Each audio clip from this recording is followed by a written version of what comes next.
clashes in the east and the west of Zawiya, the gates to Zawiya. The center of Zawiya, the area of Zawiya is already occupied by our people, by the people. Okay, two clashes, one in to the east and one to the west. There are two groups of Gaddafi militia trying to prevent other people from coming to the Zawiya city, adding support to the people inside. They had been attacked by some of our groups, and they leave the area there and they went back. But more far, about 10 kilos, there are a lot of tanks and people trying to prevent even some types of food and some things to enter to the Zawiya city. Well, scores of people in eastern Libya are signing up to fight Gaddafi's regime. Libya's former interior minister and former head of the special forces are leading efforts to put together a rebel force despite limited resources. Jackie Rowland explains. The ledger is thick and it's filling up with names. This recruitment office has been open only a matter of days and already hundreds of men have signed on. The army for which they're enrolling doesn't exist yet, but that isn't deterring the volunteers. These young soldiers joined the uprising against Muammar Gaddafi on the first day. Now they've enlisted in the rebel force and they say they're ready to march on Tripoli.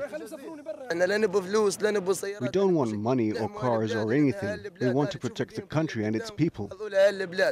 A lot of young people are sacrificing themselves. They want to go to the West. We have old men and women who will go to the West to liberate it.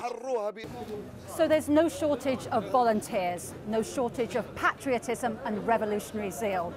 But as to exactly when, how, and even if they intend to advance on the capital, that's another question.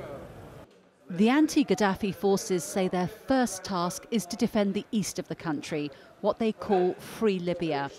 Taking the fight to the capital would be the next step. We have a force that can protect Benghazi. The force may use heavy trucks to transport tanks to go to Tripoli and pass through Sirte on the way because it still supports the regime. The power we have is enough. The ammunition, supplies and fuel are also enough. We don't have a problem. But a tour of this airfield paints a less optimistic picture of what the rebels have at their disposal. Rusting Soviet-era fighter planes that haven't left the tarmac in years. All part of Gaddafi's strategy to prevent the army from ever threatening his rule. The army was dismantled years ago. The regime is concentrating only on security units. The victory they're celebrating is incomplete as long as Muammar Gaddafi remains in control of cities in the west. And most Libyans fear he will not be defeated without more bloodshed. Jackie Rowland, Al Jazeera in eastern Libya.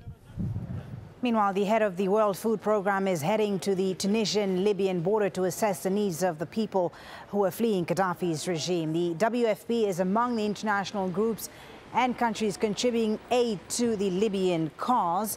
A cargo plane loaded with food and medical supplies flew from Italy to Tunis on Monday. Tens of thousands of people have fled to Egypt in the east and Tunisia to the west. Well, let's now speak to Al Jazeera's James Space, who joins us live from Ras Ajdi at the Tunisia-Libya border. James, first, just give us a sense of the situation where you are.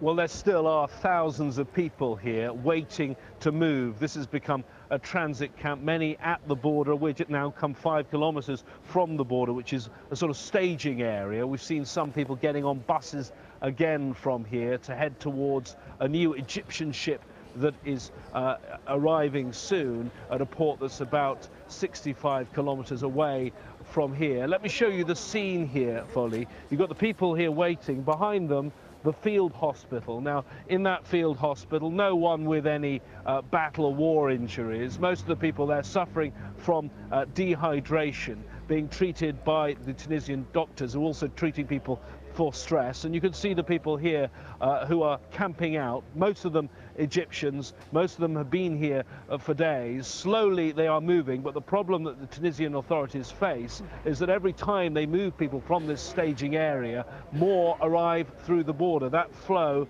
continues for now. And that was going to be my question, in fact, James. Are the Tunisian authorities able to cope with this large influx of people coming in to their country, and what are they doing to assist them? Well, they're doing quite a lot. As I said, the field hospital is here. There are Tunisian army here. There's certainly food here for the people, and water and medical help. But it's still uncomfortable because these people have spent days getting out of Libya. It was a very frightening time as they tried to get along that road through the checkpoints, which were manned both by the opposition and by Gaddafi supporters. When you speak to the people here, they just want home.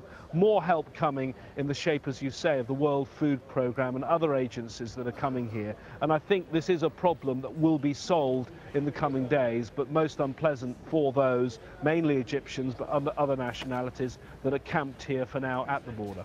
Thank you very much, James Space, reporting live from Ras AlJazeera at the Tunisia-Libya border. Thank you.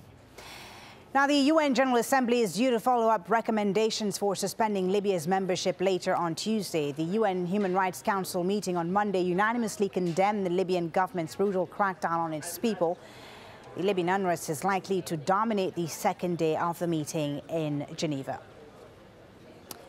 While Venezuela's President Hugo Chavez has declared his loyalty to Muammar Gaddafi, he's also proposed a commission that would travel to Libya to mediate a peaceful outcome and reach out to his longtime ally. Just because everyone says today that Gaddafi is a murderer, then Chavez has to say it too? I'm not convinced. I'm not going to condemn him from afar. That would be cowardly with someone who has been my friend and our friend for a long time without knowing what is happening in Libya. I'm not a coward. I'm not fickle. Well, still to come this news hour, Zimbabweans are urged to join a million-citizen march calling for President Mugabe to step down, but following recent arrests and torture, will many risk it?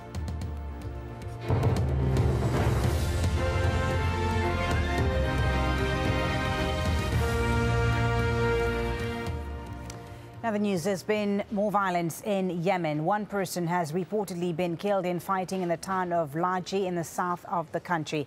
Meanwhile, opposition groups have gathered for more anti-government protests in the capital, Sana'a.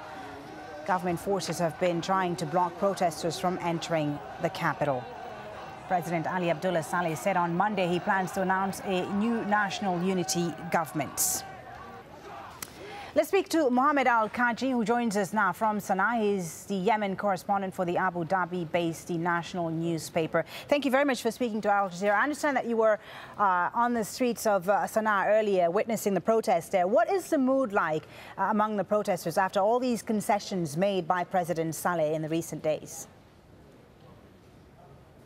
Yes, I mean, today, I mean, the protesters, they are flooding from different parts of the surrounding areas, and the organizers of the protest, they said that they have banned people coming from these surrounding areas of Sana'a, but the number is so big, and the protesters, they were so angry, and they were saying that they were shouting that the president should leave immediately, and some people tried to tell them that the president is